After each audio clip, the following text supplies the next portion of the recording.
I'm actually not alone. This whole effort for the GreenGraph500 is very much backed by the steering committee and the executive committee, represented by Rich and David here.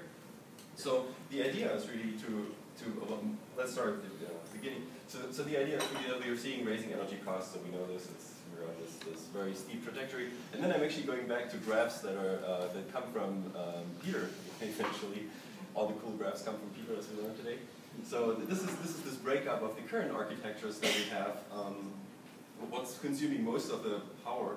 But we'll see as we go with architectural optimizations, we may be able to reduce the CPU consumption with all the GPU and whatnot. We may be able to fix the memory subsystem, which has a big part right now, but the network will remain the same.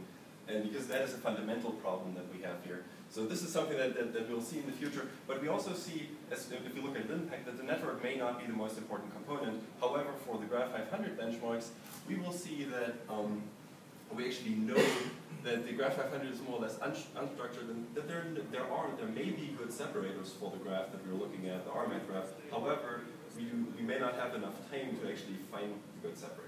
So this as has been discussed many times before, and I'm trying to stay on time and actually make up a little bit here.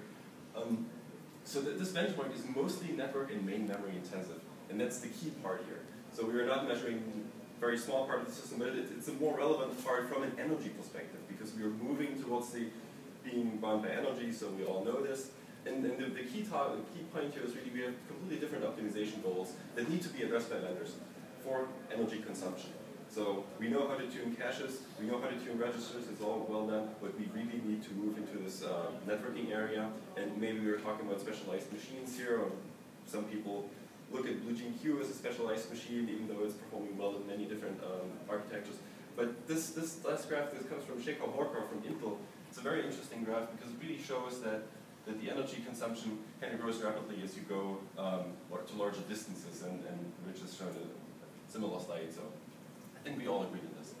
But if we look at real data that we have, I collected a bunch of data for comparing LinPack, the upper one, HPL, just standard HPL run with a good degen library, of course, with the Graph500 reference implementation on a relatively small query system. So we get about 400, oh no, that's gigaflops, yeah, I apologize, 452 gigaflops, and no, gigaflops, megaflops per watt. So the total, I don't have the total LinPack number on here, but anyway, what we see here is really, we go up to 32 kilowatt of this system. We see the panel broadcast pretty clearly in the LinPack benchmark. The power drops a little bit because this is all degen. And then here's the Graph500, much less power. And actually, the interesting thing here is if we correlate this data with some kind of other micro-benchmark data, if we correlate the LinPack data, by the way, this is an idle loop to calibrate. If we correlate the LinPack data, we see that with degen, that it's highly correlated with degen. So it always kind of runs at degen, which is what we expect, because LinPack is basically degen plus the panel broadcast, which we see here. But if you look at asymptotically, the asymptotic behavior for extremely large runs, the power consumption is more or less the same for degen and LinPack.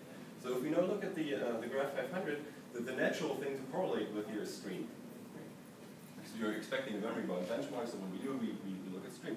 Stream is still slightly higher here, as we can see, so the correlation is not as good. So this is about 24 kilowatt, and that's 26 kilowatt here. Reason being that we have this network component in here. So this is just to show that the Graph500 is actually slightly more complicated than the top 500, because we really have the memory, the network, the injection rate, and we can discuss about bisection bandwidth here, but it really relates to the injection rate. So there are a lot of different factors that we need to pay attention to when we talk about Graph500. And in the interest of time, I'm going to skip this slide, but this is just really interesting results that I got from my friends at IBM there. So thanks to the IBM folks. We have a very detailed power trace of the phases of the Graph500 benchmark. We are still refining this, and this is on a reasonably large scale, and we get an extremely high number of megataps per watt compared to the 70-something kilotaps per watt we've seen in this other more standard system. So there are even much greater differences in power than there are in performance between the standard systems and BlueGeneQ here. So again, the Green500 lists a couple of administrator here. It's in close collaboration with the Graph500, so we have the same rules, we have the same submission site, everything's the same. We have a subdomain, so we're collaborating, but we still want to list the entries differently because it's a different slice through the data, and it may be a relevant slice for people that don't care so much about performance. We're still in the process of defining the metrics as in the tradition of the Graph500. So we'll closely be following those metrics, and we're also trying to stay compatible with the Green500 so that we can do cross-analyses and comparisons. So we try to be as open and as compatible as possible, and we try to get only real measurements so far. So,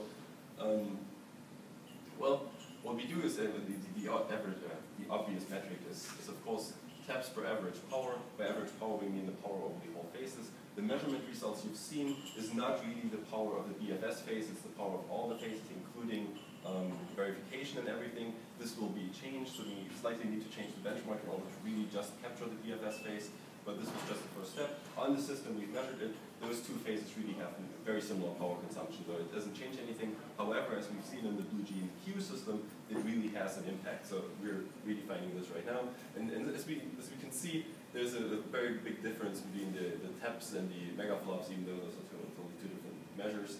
But we're expecting a not too tight not too tight similarity with the HPL here, with the Green500 list. So, well, what we all do, how do we measure power? It's really easy. Either you measure a single node and the switch, and you sum up all the nodes and the switches in your network. You can do this on a rack.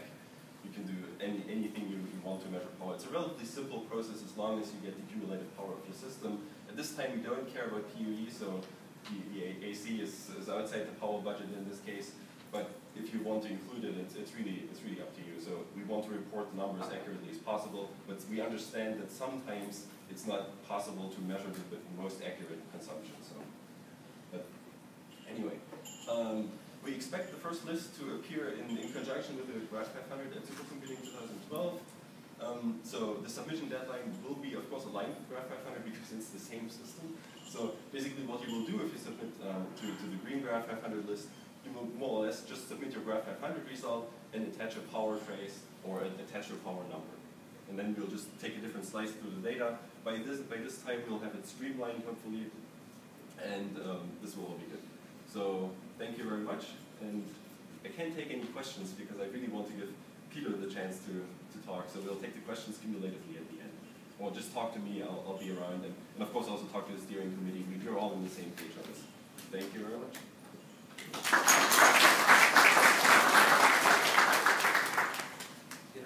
Okay, does somebody have a, Rich, can I borrow your machine? Yeah, I will quickly.